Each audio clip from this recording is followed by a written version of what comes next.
In the endless white silence of Antarctica, Adam stood alone, a young researcher surrounded by a world that seemed frozen beyond time.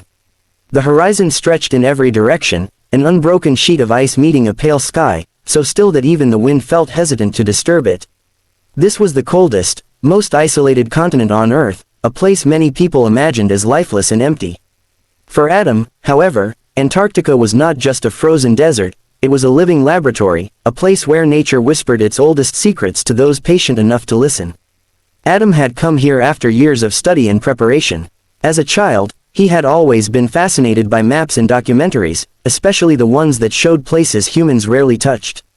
While others dreamed of cities filled with lights, he dreamed of silence.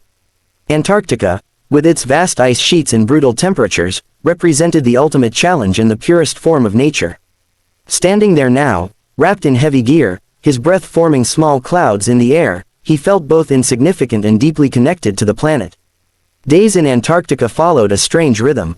There were no familiar sounds of traffic or human activity, only the crunch of boots on snow, the distant cracking of ice, and the occasional cry of birds far away. Adam spent his time collecting samples, monitoring climate data, and documenting changes in the ice. The work was demanding, both physically and mentally. Isolation pressed heavily on the mind, and the silence could feel louder than noise. Yet Adam welcomed it. In that silence, he found clarity. One afternoon, while walking away from the research station to inspect a section of ice, Adam noticed something unusual. Beneath the thick layer of snow, he thought he heard a faint sound. At first, he dismissed it as the wind playing tricks on his ears. Antarctica was full of strange noises, ice shifting, snow settling, distant echoes bouncing across the frozen land. But as he paused and listened more carefully, the sound came again. It was soft, almost like a muffled cry. Curiosity replaced caution. Adam knelt down, pressing his gloved hand against the snow. The sound was definitely coming from beneath the surface. His heart began to beat faster. In a place where life was scarce, any sign of it felt extraordinary. He quickly grabbed a small shovel and began to dig carefully, removing layers of compacted snow and ice. As he dug deeper, the sound grew clearer. It was weak but unmistakably alive. Finally, Adam uncovered a small hollow beneath the ice, and there, trembling and exhausted, was a baby penguin. Its feathers were damp, its movements slow, and its eyes wide with fear. Somehow, it had become trapped under the ice, separated from its colony and unable to escape on its own. For a moment, Adam simply stared, overwhelmed by the fragile life before him. In one of the harshest environments on Earth, this tiny creature was fighting to survive. Gently, he lifted the penguin out of the hole, holding it close to shield it from the biting cold. The penguin let out a soft sound, not of panic, but of relief. Adam checked the area, scanning the horizon for signs of the penguin's colony. In the distance, he spotted a small group moving slowly across the ice. Carefully, he walked toward them, carrying the rescued chick. When he reached the group, the adult penguins reacted immediately, gathering around as Adam placed the chick on the ground. The baby waddled clumsily toward them, disappearing into the protective circle of its family. Adam stepped back, watching quietly. No applause, no dramatic music, no witnesses, just a simple moment of connection between human and nature. Yet to Adam, it felt profound. Standing there, he realized something that years of study had not fully taught him. Even in the most desolate places, life exists in delicate, determined forms. It does not announce itself loudly. Sometimes, it waits silently beneath the surface, hoping to be noticed. That evening, back at the research station, Adam couldn't stop thinking about the penguin. Antarctica was often described as a frozen wasteland, a place defined by emptiness. But that description felt incomplete now. Beneath the ice, within the silence, life was breathing, adapting, surviving against incredible odds. The continent was not empty, it was simply misunderstood.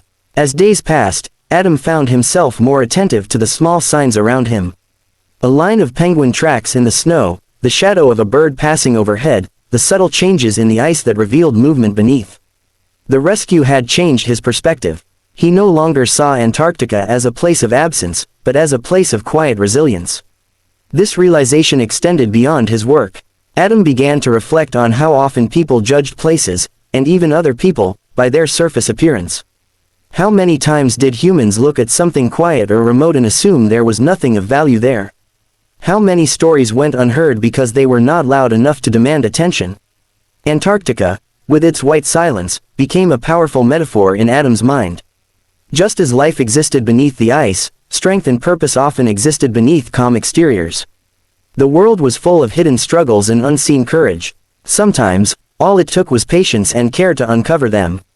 The story of the penguin became something Adam carried with him long after he left Antarctica.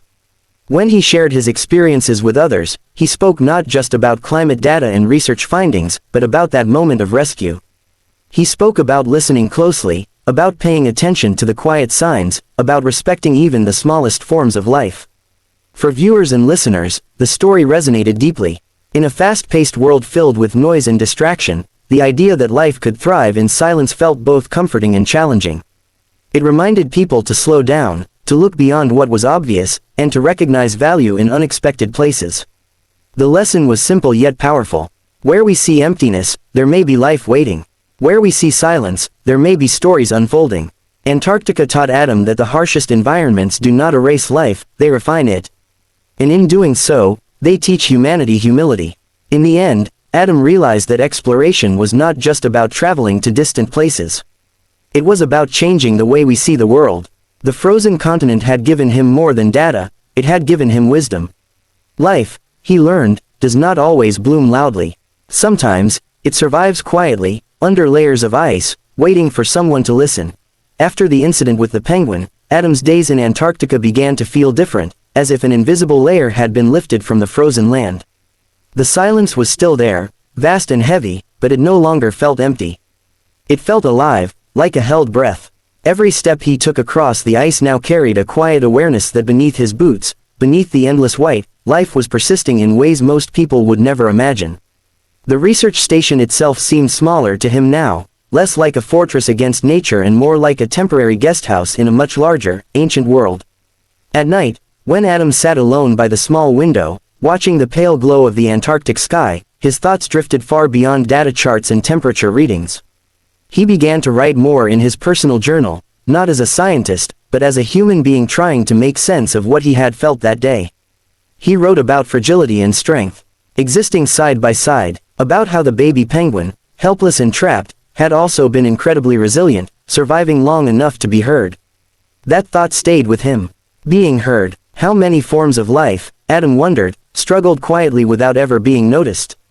A few days later, Adam joined a small field team to survey a distant ice shelf. The journey was long and exhausting, with biting winds and blinding reflections from the snow. Yet even in those harsh conditions, Adam noticed subtle signs he might have overlooked before. Clusters of ice shaped by currents beneath, tiny cracks that hinted at movement below, distant sounds that were no longer just noise, but possible signals. During one break, as the team rested and adjusted equipment, Adam stood apart for a moment, staring out at the horizon. One of his colleagues asked him what he was looking for. Adam paused before answering. He realized he wasn't looking for anything specific. He was listening. That answer surprised even him. The work in Antarctica was not without danger. Sudden storms could trap teams for days, and temperatures could drop so low that exposed skin froze in seconds. One evening, a severe storm rolled in unexpectedly, forcing the team to shelter inside the station. Winds howled like unseen creatures, shaking the walls and reminding everyone how small they were. In moments like these, fear was natural. But Adam felt something else too, a deep respect for the balance that allowed life to exist at all in such extremes. As the storm raged outside, Adam thought again about the penguin. That tiny life had trusted him instinctively, without knowing who he was or why he was there. That trust felt like a responsibility. Humans often saw themselves as observers of nature, but Adam now felt they were also participants. Every action, every choice, left an imprint. When the storm finally passed, the landscape looked unchanged at first glance, just more snow, more ice. But Adam knew better now. Change didn't always announce itself dramatically. Sometimes it happened quietly, beneath the surface, shaping the future in slow, patient ways. Weeks turned into months, and Adam's time in Antarctica neared its end. As the departure date approached, he felt an unexpected heaviness. He had come here with a clear goal: research, data, contribution to science. He would leave with those things, but he would also leave with something less tangible and far more personal. On his final field day, Adam returned alone to the area where he had found the trapped penguin. The hole was long gone, covered by fresh snow, indistinguishable from the rest of the landscape. Yet standing there, Adam felt a strong connection to the place. He imagined the penguin growing stronger, blending back into the rhythms of its colony, unaware of how much it had changed one human's perspective. Adam knelt and placed his hand on the snow, just as he had done before. This time, there was no sound. Still, he smiled. He didn't need proof anymore. He had learned to trust that life didn't need to be visible to be real. When Adam finally left Antarctica, the transition back to the noisy world was overwhelming. Airports, voices, engines, screens, all felt too loud, too fast. People asked him what it was like to live in such a dead place. Each time, Adam gently corrected them. Antarctica, he said, was not dead. It was quiet. Back home, Adam continued his work as a researcher, but his approach had subtly changed. He became more patient, more attentive, less focused on immediate results and more interested in long-term patterns. He mentored younger scientists, encouraging them not just to study nature, but to respect it, to listen to it. The story of the penguin stayed with him, and over time, he realized it wasn't just about Antarctica, it was about people too. In classrooms, offices, families, and communities, there were individuals who felt invisible, trapped beneath expectations or silence. Like the penguin, they didn't always cry out loudly. Sometimes, they just waited, hoping someone would notice. Adam began to speak about this during lectures and interviews. He talked about quiet strength, about unseen resilience, about the danger of assuming emptiness where there was simply silence. Audiences listened, not because the story was dramatic, but because it was true in a way they recognized. Years later, Adam returned to Antarctica, older and more experienced, but carrying the same sense of humility. As his boots touched the ice once again, he felt that familiar stillness wrap around him. This time, he didn't feel alone at all. He knew now that life didn't need warmth to exist, nor noise to matter. It only needed space, time, and the chance to endure. Antarctica, in all its frozen vastness, had taught him one of the most important lessons of his life, that the world is far richer than it appears at first glance. Where we see desolation, there may be hope. Where we see silence, there may be stories waiting. And sometimes, the smallest encounter, a faint sound beneath the ice, can change the way we see everything forever.